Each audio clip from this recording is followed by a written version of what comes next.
Aloha. So at this stage of lockdown, as we all know, we are running out of our favorite alcoholic beverages. Our wines, our gins, our whiskeys and brandies, I'm sure are either already gone or very close to. So I'm having one of those days, and I decided I was going to scratch around in my liquor cabinet and use some of the dusty bottles that I don't know were bought on whims or for just specific special occasions, or just because that never actually get used. And I was going to make a cocktail. So I'm in the mood for a tropical tiki cocktail. As you can see, I even pulled my collection of tiki mugs off the shelf. They also never get used, so I figured, why the hell not? So I have found a few odds and sods, and I'm literally going to be throwing a cocktail together from what I have. So I figured, why not share it with you and maybe inspire you to come up with a cocktail at home using what you have at your disposal. So here we go. Okay, so I'm just going to talk you through some of the ingredients that I have on hand that I've scrounged out of my cupboards, and then I'm going to see what I can make from that. So the first thing that I have, that obviously thankfully is a staple in a tiki cocktail, is a rum. This is a lemongrass rum, which I have no clue where I bought it. It must have just seemed like an interesting purchase, and now I'm very glad that I did. I do have a little bit of triple sec. Now, triple sec or curacao is a sun-dried orange flavored liqueur. It does also come in non-alcoholic syrup versions. But so this would add a sweet essence to your cocktails. But because we are going to be using our, I've got an idea for a tea-infused simple syrup. Now that will be my sweet element. So this I don't think I will be using. Then for some fruitiness, I found a passion fruit liqueur because I don't currently have any fresh fruit juices in the house. I do thankfully have a lime. Now limes or lemons, something that is citric, acidic, a bit sour, tangy, is also an important element to your cocktail. So thankfully I have that. And then I do also have some fresh basil. So I always like a fresh herbaceous element to my cocktails as well. So I think I'm pretty okay. So we'll see how it goes. So, the one thing that I'm really into at the moment is making tea flavored syrups, and it is so easy. So any syrup is, the base is a standard simple syrup. So that is equal parts water and sugar. So instead of your water, we are using a flavored liquid. So what I do is I brew up some tea. And again, I love flavored tea, so I always have a selection of teas in my cupboard.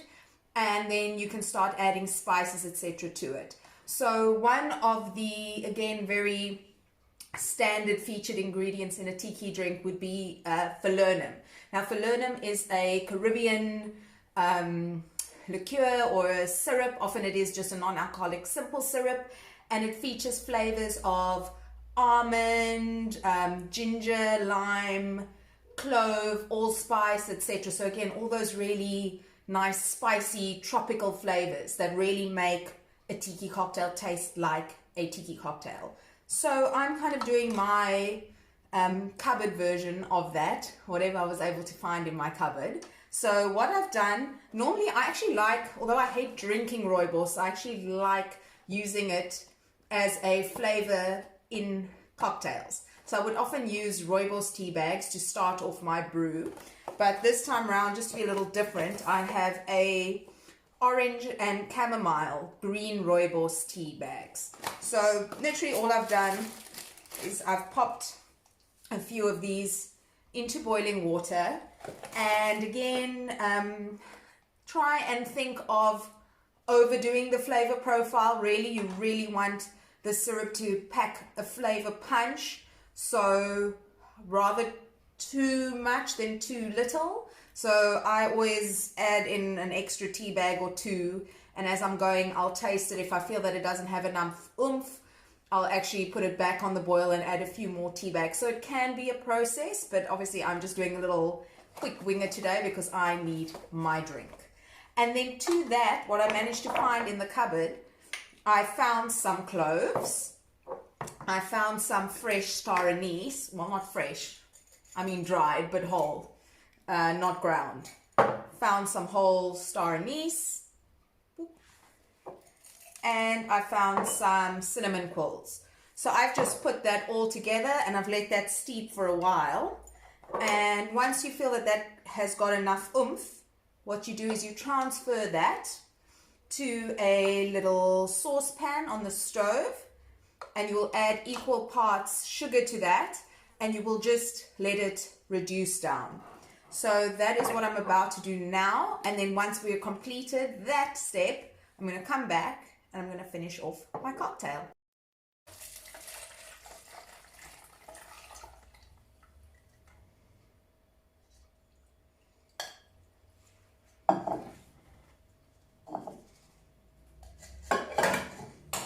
Okay, so now we've strained out the tea bags and all the spices. So now let me have a look how much liquid I have here. I have about 1.5 cups of liquid. So I'm going to add that into a little saucepan. And then that is going to go on the stove with 1.5 cups of sugar. And I'm just going to let the sugar melt away and reduce down until you have a nice syrupy consistency. So here we go.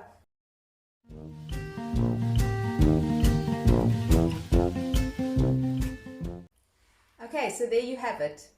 There is our spiced tea syrup, which is going to become the sweet element of our cocktail, and also obviously add a bit of that tropical spiced flavor that really makes a tiki cocktail have that very unique flavor profile. And while this has to cool down a little, so while it cools, let's chat a bit about what really makes the perfect cocktail.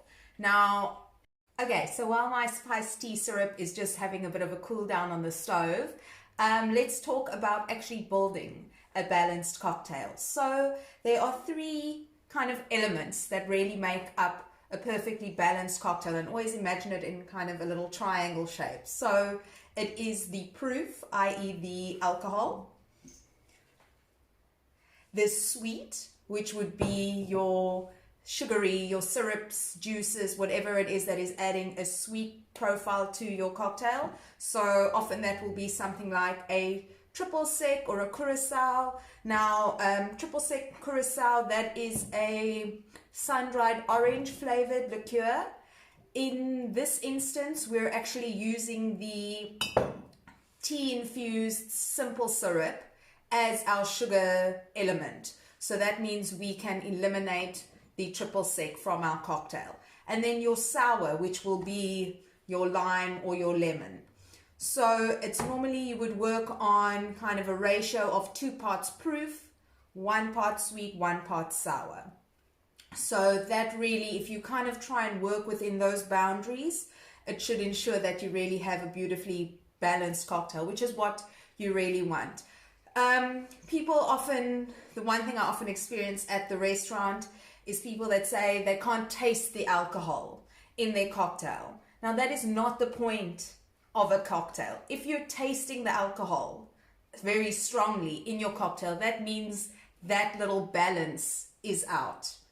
I promise you there's alcohol there, but the whole point is to have it so in harmony with all the other elements that it is just a beautifully balanced sip, where it is sweet, maybe a bit spicy, a bit tangy, acidic, sweet, sour, kind of, you know, all those wonderful flavors that you find in cocktails, all combined into one sip.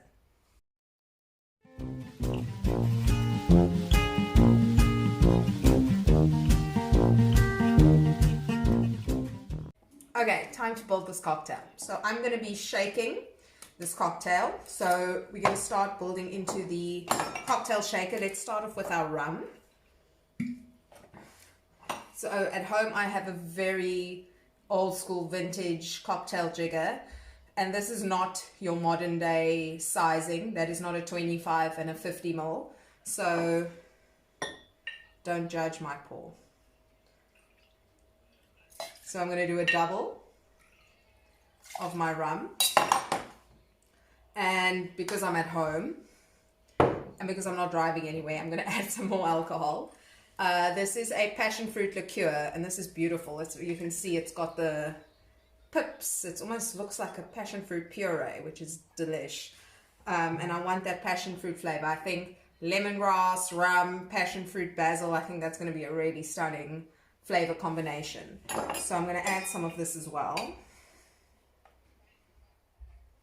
There we go. Now I'm going to add my fresh lime. Now you can either squeeze your fresh lime and measure the lime juice in, but I like to actually squeeze and then drop the actual leftover, the lime and the rind and everything into my cocktail as well. Normally, depending on the size of the lime, one whole lime is about a tot of juice. But again, that depends on the size of the lime. Sometimes it's much less. As you can see, I'm just dropping, squeezing and dropping. Okay, so now what shall we do next?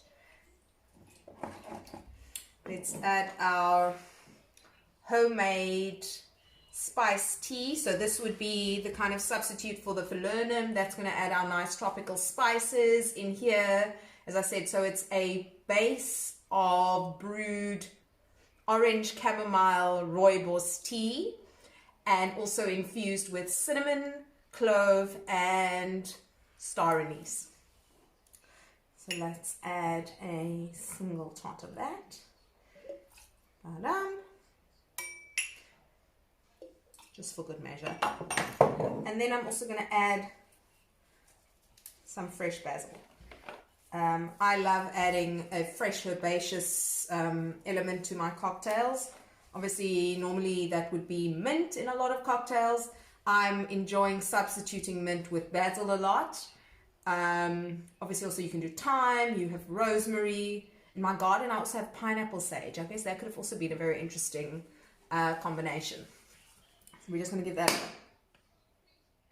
a whack. That's just to kind of release the oils from the leaf. And then lastly, we're going to add some ice. Let me find my ice cubes. Here we go.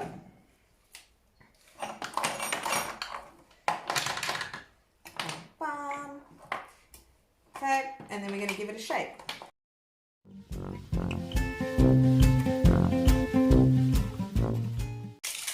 Okay, now that my hands are sufficiently frozen, it's time to pour. So again, this is where you can choose to strain your cocktail. With tiki drinks, again, they don't have to be that refined. I like having chunks and bits and pieces in my cocktail, especially when it's actually, if it was a see-through glass, it's nice seeing a bit of stuff going on in there. So I'm literally just going to chuck it all out.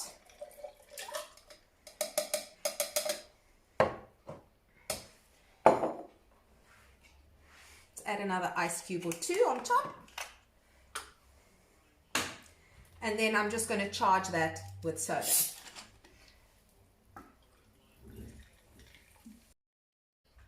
When it comes to garnishing, the tip is always to mimic your garnishes with what is actually featured in your cocktail drink. So if you have fresh pineapple, or pineapple syrup, or pineapple juice featured in your cocktail, garnish it with a pineapple wedge. If you have orange, so doing an orange, or lime, doing lime wheel. I unfortunately now have none of that left. So I am now breaking all the rules. But I feel with tiki drinks you kind of can. So I did discover that I had an orange in my veggie drawer. So I'm doing an orange wedge. I'm just plonking it on there. Again, I like my tiki drinks can kind of be rough. I leave all my fancy little twists and things for Cosmos and martinis. And then I have from my garden picked a hibiscus flower, bapam, and then I have a little pineapple swizzle stick. Let's give that a little lift there.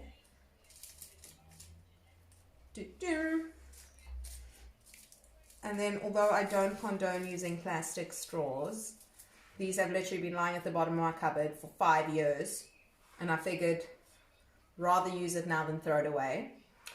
So there you go. There is your lockdown tiki cocktail. If you have a suggestion for a name, please send it my way. And otherwise, cheers and good health to you.